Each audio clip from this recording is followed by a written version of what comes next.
உலகெல்லாம் உடன்தோதற்கரியவன் நிலவுலாவிய நிர்மலி வேணியன் அழகில் ஜோதியின் அம்பலத்தை ஆடுவான் மலர் சிலம்படி வாழ்த்தி வணங்குவோம். எல்லாம் அல்ல அம்மையப்பனாக விளங்கக்கூடிய சொர்ணாம்பிகை அம்பாசமேத வீமீஸ்வர பெருமானுடைய திருவடிகளை வணங்கி என்னுடைய குருநாதரையும் என்னுடைய உபாசனை தேவதை அன்னை வாராகி அம்பாளுடைய மலரடிகளையும் பணிந்து உலகம் முழுவதும் வாழக்கூடிய கடவுளருள் டிவி நேயர்கள் அனைவருக்கும் உங்கள் தாம்பரம் வாராகி ஈசநேசன் சுவாமியுடைய நல்லாசிகள் வாழ்த்துக்கள். ஜெய் வாராகி, ஜெய் ஜெய் வாராகி. ஜூலை மாதம், இந்த ஜூலை மாத ராசி பலனை பார்ப்பதற்கு முன்பாக ஃபஸ்ட்டு ஒரு 3-4 நிமிஷம் இந்த ஜூலை மாதத்துக்கான ஜென்ரல் ப்ரெடிக்ஷன், பொதுவான பலன்கள், ஜூலை மாதம் கிரக அமைப்புகள் எப்படி இருக்குது, என்னென்னலாம் நடக்க போகுது அப்படிங்கிறது 12 ராசிக்குமான ஜென்ரல் ப்ரெடிக்ஷன்ஸ். அப்புறம் ஒரு ராசிக்கும் தனித்தனியாக நம்ம சொல்கிறோம். அப்புறம் எண்டு கார்டு ஒன்று தனியாக கொடுத்துருக்குறோம், இதை ஸ்கிப் பண்ணாமல் பாருங்கள். ஜூலை மாதம் சார், இந்த ஜூலை மாதம் மெயினாக 3 மாற்றங்கள் நிகழப்போகுது. ஒன்று, சூரியன் குருவோடு இணையப் போகிறார். ஜூலை 15 தேதி ஆடி மாதம் பிறந்துடுச்சுனாக்கா குரு சூரியன் தொடர்பு, இந்த குரு சூரியன் தொடர்பு வந்து ஒரு டாப் காம்பினேஷன்னு நம்ம சொல்லலாம், ஒரு ஹையர் காம்பினேஷன்னு சொல்லலாம். ஏன்னா இரண்டுமே உயர்ந்த கிரகங்கள், ரொம்ப டாப் மோஸ்ட்டு ஒரு ஹையர் ரேங்க் இருக்கக்கூடிய ஒரு கிரகங்கள். அதனால் இந்த குரு சூரியன் தொடர்பு ஏற்பட போகுது. இன்னொரு பக்கம் சுக்கிரன் வந்து சிம்மத்தில் ஆட்சி பலம் பெறப்போகிறார். பகை வீட்டு, பகை கிரகம் எல்லாமே இருந்தாலுமே கூட சுக்கிரன் கேதுவோடு இணைவு. அதே போல் செவ்வாய் பகவான் மிதுனத்துக்கு வர இருக்கின்றார். அப்போ இதனால் இந்த ஜூலை மாதம் என்ன நடக்கும் அப்படின்னா, குறிப்பாக மாணவ செல்வங்கள், பிள்ளைகளை பற்றிய கவலைகள் நீங்கும். யாராக இருந்தாலும் சரிதான். பசங்களை பற்றின கவலைகள், பசங்களுடைய படிப்பாக இருக்கலாம், பசங்க சொல்கிற பேச்சு கேட்க மாட்டேங்கிறாங்க, இல்லை படிப்பு பாதிலே நிற்கிது, இல்லை படித்து முடிச்சுட்டு வேலைக்கு போகாமல் இருக்காங்க, அப்படி இல்லை வேலைக்கு ட்ரை பண்ணுறாங்க கிடைக்கல, இல்லை விழுந்து விழுந்து படிக்கிறான் சாமி ஆனால் பாஸ் ஆக மாட்டேங்கிறான், அரியர்ஸ் வச்சுக்கிறான், அப்படி இல்லைன்னா ஒரு பேட் ஃப்ரெண்ட்ஷிப், அதாவது தீய நண்பருடைய பழக்க வழக்கம், அதனால கெட்டு போகிறான், தீய பழக்கத்தால் கெட்டு போகிறான், இல்லை வந்து பையன் நல்ல பையன் சாமி, நல்ல குணமான பையன் சாமி, ஆனால் பாருங்கள் அவனுடைய முயற்சி எதுவும் வெற்றி பெறலை, இல்லை ஹையர் ஸ்டடீஸ்க்காக வெளிநாடு சேர்க்கலாமா, அடுத்து என்ன குரூப் சேர்க்கலாம், இப்படி பசங்களை பற்றின கேள்விகள். அவங்க குரூப் எக்ஸாம் எழுதுகிறாங்க, இல்லை வேலைக்காக கவர்மெண்ட் ஜாபுக்காக எழுதுகிறாங்க, ஒரு என்ட்ரன்ஸ் எக்ஸாம் எழுதுகிறாங்க. அவங்கள என்ன அடுத்து என்ன செய்ய வைக்கலாம், இல்லை அவங்களுக்கு இன்னும் திருமணம் ஆகலை, இல்லை அவங்களுடைய திருமண வாழ்க்கை இப்படி இருக்குது, இல்லை திருமணம் ஆயிடுச்சு, வேறு சில பிரச்சனைகள் இருக்குது. அப்போ பிள்ளைகளை பற்றிய கவலைகள் இருக்குமே. ஆனால் இந்த குரு சூரியன் தொடர்பு ஒரு நல்ல காம்பினேஷன். அப்போ உங்கள் பிள்ளைகளுடைய கவலைகள் நீங்கும். அதுக்கெல்லாம் சரியான வழிமுறைகள், அதுக்கு சரியான வழிபாடுகளை, எந்த தெய்வத்தை நீங்கள் பிடிக்கணும், எந்த தெய்வத்தை நீங்கள் வணங்கணும் என்பதை அறிந்து செய்வீர்களே ஆனால் அந்த பிள்ளைகளை பற்றிய கவலைகள் நீங்கும். மெயினாக ஹெல்த் இஷ்யூஸ், உடல்நிலை ஆரோக்கியம், உடம்பு சரியில்லாமல் இருக்கிறது, ஆப்ரேஷன் சொல்வது, இல்லை ட்ரீட்மெண்ட்டில் இருக்கிறது குடும்பத்தில், அப்போ அந்த மாதிரி உடல்நிலை ஆரோக்கியங்கள் இருக்குமே. ஆனால் அதெல்லாம் இந்த குரு சூரியன் தொடர்பான சரியாகும். அதே போல் மெயினாக வேலை செய்கிற இடத்துல, தொழில் செய்கிற இடத்துல உங்களுக்கு இருக்கக்கூடிய அந்த கம்யூனிகேஷன்ஸ், உங்களுக்கும் பையனுக்குமானதாக இருக்கலாம், இல்லை உங்களுக்கும் ஓனருக்குமானதாக இருக்கலாம், உங்களுக்கும் டாப்பர் ஹையர் ரேங்கில் இருக்கக்கூடிய அவங்களுடைய அதிகாரிகளுக்குமானதாக இருக்கலாம். அந்த குரு சூரியன் தொடர்பு வந்து அரசாங்கம் சார்ந்து பணி செய்யக்கூடியவர்கள், கவர்மெண்ட் ஜாப்பில் இருக்கக்கூடியவங்க, இல்லை ஒரு ஹையர் ரேங்கில் ஒரு சிஇஓ, அந்த மாதிரி சேர்மன், எம்டி, அந்த மாதிரி இடத்துல ரேங்கில் இருக்கக்கூடியவங்க, இல்லை கமிஷன் பிஸ்னஸ் பண்ணக்கூடியவங்க, ஒரு டாப்பர் லெவலில் ஒர்க் பண்ணக்கூடியவங்க, இவங்களுக்கு ஏதேனும் ஜாப்லேயோ பிஸ்னஸ்லேயோ கம்யூனிகேஷன்ஸால் வரக்கூடிய ப்ராப்ளம் இருக்குமே ஆனால் அது சரியாகும்.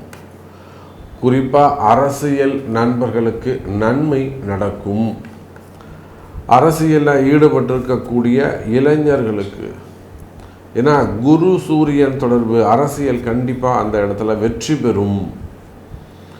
நீங்கள் அரசியல் மாற்றங்கள் நிகழும். நான் அங்கே போகலாமா, நான் இங்கே போகலாமா, எனக்கு ரெகக்னைஸ் கிடைக்குமா, நான் வெற்றி பெற முடியுமா, எனக்கு போஸ்டிங் எதிர்பார்த்துருக்கேன், நான் ப்ரமோஷன் எதிர்பார்த்து காத்திருக்கிறேன், எனக்கு நேம் கிடைக்குமா?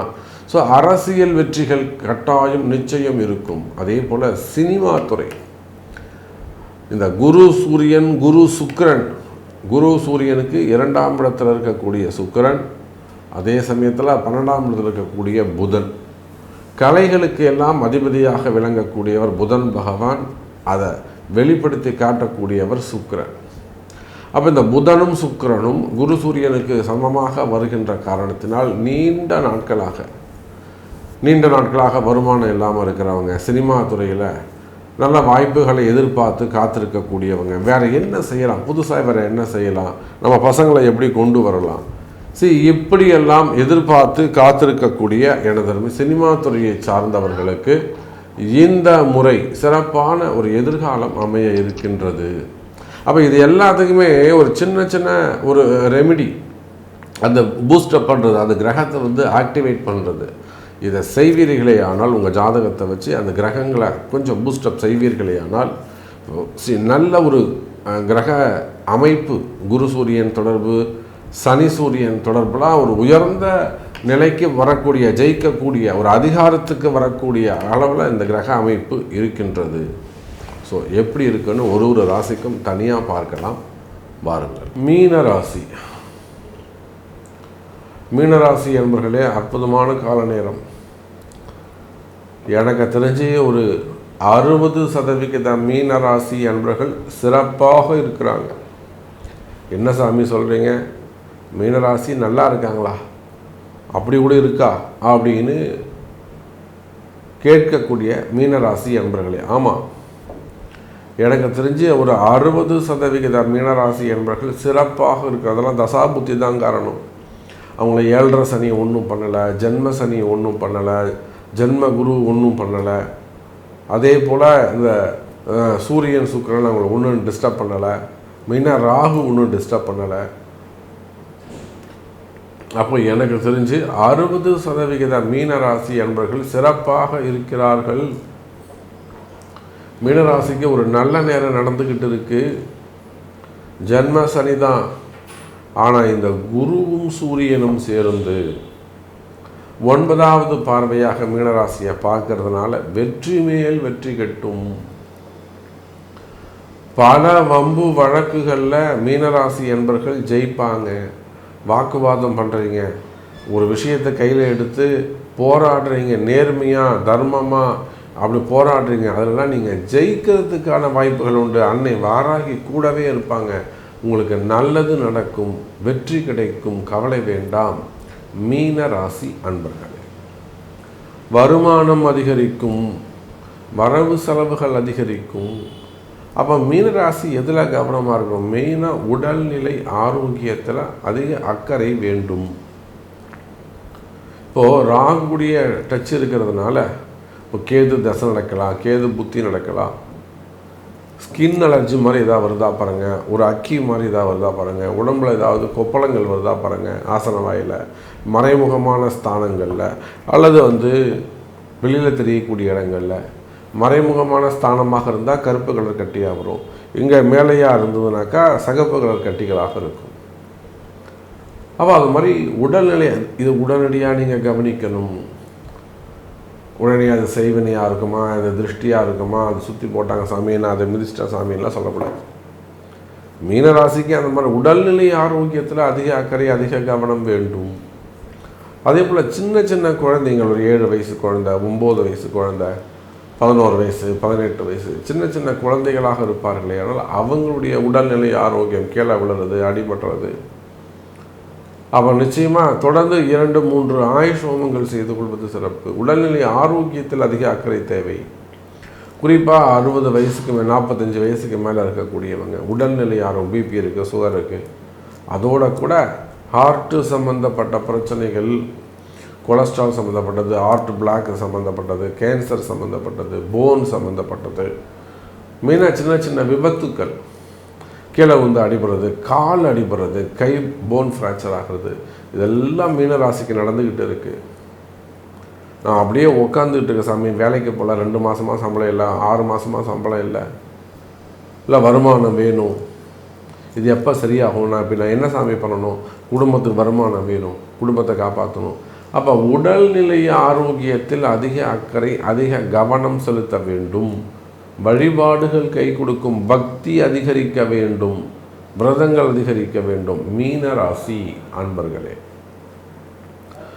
இந்த மாதம் என்ன நல்லது நடக்கும்? உடல்நிலை ஆரோக்கியம் சிறப்பாக இருக்கும், சரி ஓகே. திருஷ்டிகள் விலகும், சரி ஓகே. 60% மீனராசி அன்பர்கள் சிறப்பாக இருக்கிறாங்க, அதுவும் ஓகே. வெளிநாடுகளில் வசிக்கக்கூடிய மீனராசி அன்பர்களுக்கு அதே தான், வேலை செய்கிற இடத்துல பிரச்சனைகள், வேலை செய்கிற இடத்துல விபத்துக்கள் ஏற்பட்டு இருக்குமே, ஆனால் அதையெல்லாம் கூட அந்த இன்சூரன்ஸ் கிளைம் பண்ணுறது, போலீஸ் கேஸ் பண்ணுறது, இதெல்லாம் கூட வெற்றி கிடைக்கும், அதுவும் ஓகே. மெயினாக மீனராசி என்பவர்களுக்கு கடன் சுமைகள், கடன் பிரச்சனைகள், ஒரு நிம்மதி இல்லாமல் இருக்கிறது. ஏதோ ஒரு விஷயம், கடன் கூட பிரச்சனை இல்லை சாமி, எனக்கு நிம்மதி இல்லாமல் இருக்குது. காரணம் ராகு. நீங்கள் எல்லாம் நினச்சிட்டு இருப்பீங்க சனி தான் பிரச்சனைன்னு நினச்சிட்டு இருப்பீங்க. கிடையாது, ராகு தான் பிரச்சனை, ராகு கேது தான் பிரச்சனை. ஃபஸ்ட்டு உங்களுக்கு அந்த ஜாதகம் பார்க்க தெரியணும், சொல்ல கேட்க தெரியணும். வெறும் ஜென்ம சனி, 7.5 சனின்னு மட்டும் சனியே போட்டு குறை சொல்லிக்கிட்டு இருக்கக்கூடாது. ராகு கேது, மனசில் வரக்கூடிய குழப்பங்கள், மனசில் வரக்கூடிய குழப்பம், மனசில் வரக்கூடிய பயம் இருக்குமேயானால், இதெல்லாம் ராகுவால் வரக்கூடிய பிரச்சனைங்க. ஒரு நல்லா புரிச்சுக்கோங்க மீன ராசி அன்பர்களே. அப்போ என்ன மாதிரியான பிரச்சனைகள் ஏற்படும்? தேவையில்லா முன்பின் தெரியாதவர்களால், முன்பின் தெரியாதவங்க திடீர்னு அறிமுகமாகி நான் அதை செய்கிறேன், நான் இதை செய்கிறேன், நான் அப்படி கஷ்டப்படுறேன், ஒன்று அழுது புரண்டு வாங்குவாங்க, இல்லைன்னா ஆசையை காட்டி வாங்குவாங்க, அன்பாக பேசி நயமாக பேசி வாங்குவாங்க. அப்போது இந்த மாதிரி முன்பின் தெரியாத நபர்களது எச்சரிக்கையாக விலகி இருப்பது நல்லது. இதே தான் ஏமாற்றங்கள், அது பணங்காசு ஏமாறுவதாக இருக்கலாம், உடலாக இருக்கலாம், மனசாக இருக்கலாம், உறவாக இருக்கலாம். ஏமாற்றங்கள் ஏமாறக்கூடாது, கவனமாக இருக்க வேண்டும், எச்சரிக்கையாக இருக்க வேண்டும். மீன ராசி அன்பர்களே, தொழிலமைப்புகள் சிறப்பானதாக இருக்கும், வருமானங்கள் சிறப்பானதாக இருக்கும், தொழிலில் நல்ல முன்னேற்றங்கள் இருக்கும், ஜாப் சேஞ்சஸ் ஏற்படுவதற்கான வாய்ப்புகள் உண்டு, வெளிநாட்டு யோகங்கள் உண்டு. நிறைய மீனராசி அன்பர்களுக்கு இந்த ஜூலை மாதம் வெளிநாடு சென்று வரக்கூடிய வகையில் வெளிநாட்டு யோகங்கள் உண்டு. ஸோ மீனராசி அன்பர்கள் இந்த ஜூலை மாதம் நல்லது நடக்கும். அதே போல் கண்டிப்பாக குடும்பம், நம்ம குடும்பத்தை பற்றி பேசாமல் இருக்கவே முடியாது. நான் ஆரம்பத்திலே சொன்னேன், பசங்களுடைய திருமணம், முதல் கல்யாணமே இன்னும் நடக்கலை. பசங்களுக்கு 40 வயசாகுது பையனுக்கு, பொண்ணுக்கே 42 வயசாகுது, 47 வயசாகுது பொண்ணுங்க, இன்னும் கல்யாணம் பண்ணிக்காமல் இருக்காங்க. கேட்டால் எனக்கு இன்ஜினியர் மாப்பிள்ளை வேணும், டாக்டர் மாப்பிள்ளை வேணும்னு சும்மாலாம் அவருக்கு படிச்சிருக்கணும், இன்னும் ஆவாத கதெல்லாம் பேசிக்கிட்டு இருக்காங்க. அப்போ திருமணங்கள், முதல் திருமணம், 2வது திருமணம், செகண்ட் மேரேஜஸ் எடுத்துக்கோங்க, தடைப்பட்ட திருமணம், தள்ளி போன திருமணம், எவ்வளோ நல்ல பசங்களாம் இருக்காங்க. அதெல்லாம் இந்த பொம்பளை பசங்க ஏற்றுக்க மாட்டேங்கிறாங்க. திருமண தடைகள் இருக்குமே, ஆனால் திருமண தடைகள் விலகும். ஏன் சாமி இன்னும் கல்யாணம் நடக்கல? 40 வயசாகுது, நான் போகாத கோவில் இல்லை, பார்க்காத ஜோசியர் இல்லை, ஏற்றாத விளக்கு இல்லை, செய்யாத பரிகாரம் இல்லை, ஆனால் இன்னும் கல்யாணம் நடக்கலை. அப்போ எல்லாமே செஞ்சிட்டிங்கல்லம்மா, ஏன் இன்னும் நடக்கலை அப்படின்னு சரியான முறையில் நீங்கள் செய்யலை, சரியான நபரை இன்னும் நீங்கள் சந்திக்கலைன்னு அர்த்தம். அப்போ திருமண தடைகள் இருக்குமே, ஆனால் அந்த திருமண தடைகள் விலகும். மெயினாக செகண்ட் மேரேஜஸ், 2வது கல்யாணம், 3வது கல்யாணம், முதல் கல்யாணம்.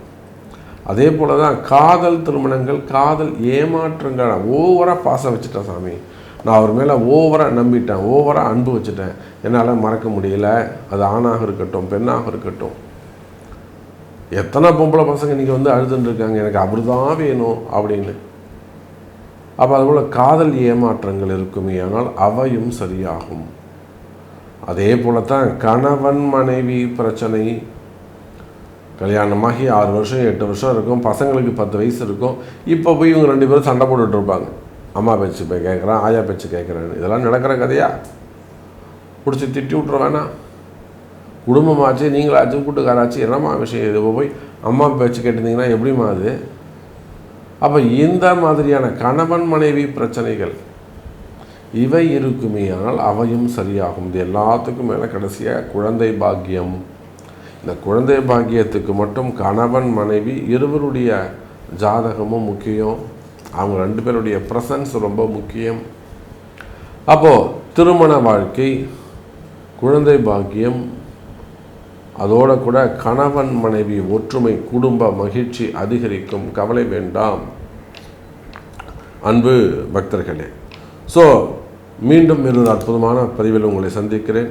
நன்றி, நமச்சிவாயம். ஜெய் வராகி, ஜெய் ஜெய் வராகி. கடவுள் அருள் டிவியை பார்த்தமைக்க நன்றிகள். மேலும் இது போன்ற தகவல்களை தெரிந்து கொள்ள கடவுள் அருள் டிவியை சப்ஸ்கிரைப் செய்யுங்கள். மறக்காமல் பெல் ஐக்கானை கிளிக் செய்யுங்கள்.